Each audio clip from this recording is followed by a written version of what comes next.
ये एक कहानी है ऐसे नौजवान की जिसके सपने इतने बड़े थे कि आसमां भी छोटा पड़ जाए। सपने देखना कोई बुरी बात नहीं है, लेकिन सपने वो नहीं होते जो हम सोते वक्त देखते हैं। सपने तो वो होते हैं जो हमें सोने ही नहीं देते हैं। किसी ने कहा था कि मुझे अतीत के इतिहास से बेहतर भविष्य के सपने पसंद हैं, और सपने कभी भी हैसियत देखकर नहीं देखे जाते। सपने तो हैसियत बनाने के लिए देखे जाते हैं। ये सच है कि जिनके सपने बड़े होते हैं उनकी सफलता भी उतनी ही बड़ी मिलती है, परंतु इसके लिए अपने आप को खपाना पड़ेगा। नौजवान ने ऐसा ही किया, क्योंकि वो हमेशा सपने देखता था उस शहर का सबसे अमीर इंसान बनने का, जहां पर उसकी पुश्तें चली गई गरीबी की धूल फांक कर। लड़के की दिन और रात की मेहनत रंग लाई और उसने एक छोटी सी खुद की कंपनी बना ली। ये तो शुरुआत भर थी। लड़के को काम करने में मजा आने लगा। उसने और भी ज्यादा मेहनत की और देखते ही देखते वो छोटी सी कंपनी शहर की बड़ी कंपनियों को भी मात देने लगी। नौजवान का सपना सच हो गया और वो उस शहर का सबसे अमीर इंसान बन गया। समय का चक्र घूमता गया। नौजवान की जिंदगी में अभी तक किसी असफलता ने एंट्री नहीं मारी थी, परंतु बिना असफलता के तो सफलता का वजूद ही नहीं है। सफलता और असफलता का तो चोली और दामन का साथ है। नौजवान के साथ भी ऐसा ही हुआ। एक ही बड़ी असफलता ने उसका सब कुछ चौपट कर दिया। नौजवान के ऊपर कर्ज का बोझ बढ़ते ही जा रहा था। घर पर हमेशा कोई ना कोई कर्जदाता आते ही रहता था। नौजवान उभरने की कोशिश करता रहा, लेकिन अंत में हाथ खड़े कर दिए। वो पूरी तरह से टूट चुका था और वो अवसाद का शिकार हो गया। निराशा और डिप्रेशन ने उसे इस कदर घेर लिया कि उसका खुद से ही भरोसा उठ गया। उसे लगा कि ये सब उसका ही किया धरा है। ये सारी समस्याएं उसी की वजह से हुई हैं।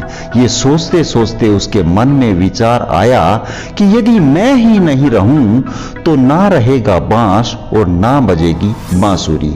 ये सारी समस्याएं भी अपने आप खत्म हो जाएंगी, और उसने अपनी जान देने की सोच ली। ऐसा सोचकर वो शहर के एक पुराने उजड़े हुए उद्यान में बड़े से पेड़ के नीचे जाकर बैठ गया, जहां पर लोगों का बहुत ही कम आना जाना था। नौजवान बेहद ही उदास था और वो फूट फूट कर रोने लगा।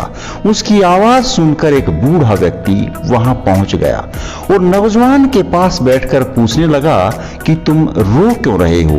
तुम्हें क्या परेशानी है? मुझे बताओ, शायद मैं ही उसका कुछ हल निकाल सकूं। लड़के ने झल्लाते हुए कहा कि मुझे कोई परेशानी नहीं है, बस मुझे अकेला छोड़ दो। बूढ़े आदमी ने फिर से कहा, तो फिर तुम रो क्यों रहे हो? नौजवान ने फिर से कहा कि मुझे कोई परेशानी नहीं है, कृपया आप यहाँ से चले जाइए। बूढ़ा अपनी जिद पर अड़ा रहा और तीसरी बार फिर से पूछा कि क्या तुम सचमुच किसी परेशानी में हो? नौजवान ने कहा, हाँ, 50 लाख रुपए की जरूरत है मुझे, दे सकते हैं आप? बूढ़ा आदमी एक बार के लिए मुस्कुराया। उसने अपनी जेब में हाथ डालकर एक चेक निकाला और उस पर 50 लाख रुपए की राशि भर दी। चेक नौजवान के हाथों में थमा दिया। अब तो नौजवान की आंखें और मुंह फटे के फटे रह गए। नौजवान ने जब उससे परिचय मांगा तो बूढ़े आदमी ने कहा कि वो इस शहर का सबसे रईस आदमी है। नौजवान की खुशी का ठिकाना ना रहा। उसने बूढ़े से वादा किया कि 1 साल बाद फिर यहीं पर मिलेंगे और वो सारी रकम को लौटा देगा। दोनों ने एक पल के लिए एक दूसरे को देखा और मुस्कुराते हुए वहां से चले गए।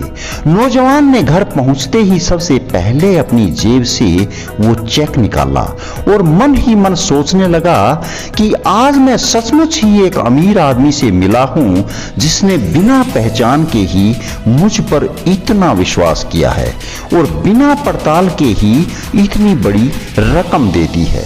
जब वो एक अनजान इंसान मुझ पर इतना विश्वास कर सकता है तो मैं खुद को जानने के बावजूद भी विश्वास क्यों नहीं कर सकता।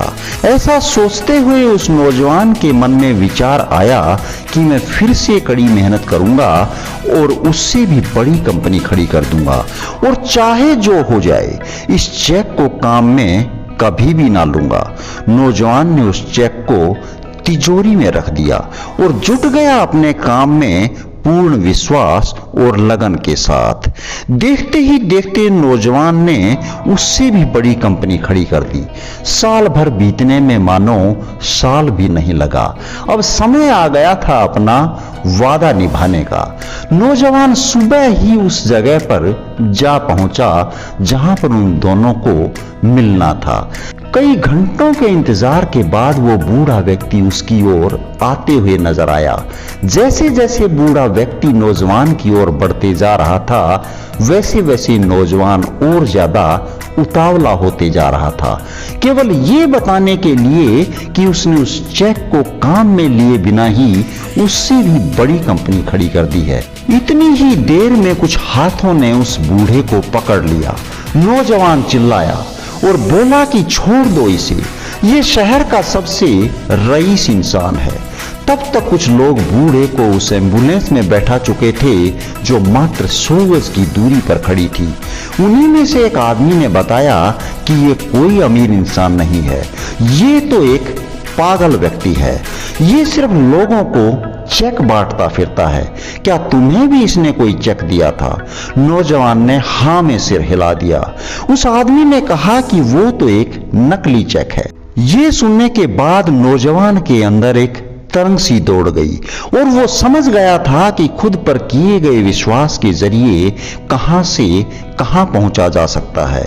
माना कि जिंदगी में अंधेरा घना है फिर भी तो दिया जलाना मना कहाँ है। जाने से पहले वीडियो को लाइक और शेयर जरूर कर दें और चैनल को सब्सक्राइब कर लें। तो फिर मिलते हैं किसी नई वीडियो में ऐसे ही एक मोटिवेशनल टॉपिक के साथ। तब तक के लिए धन्यवाद। जय हिंद, जय भारत।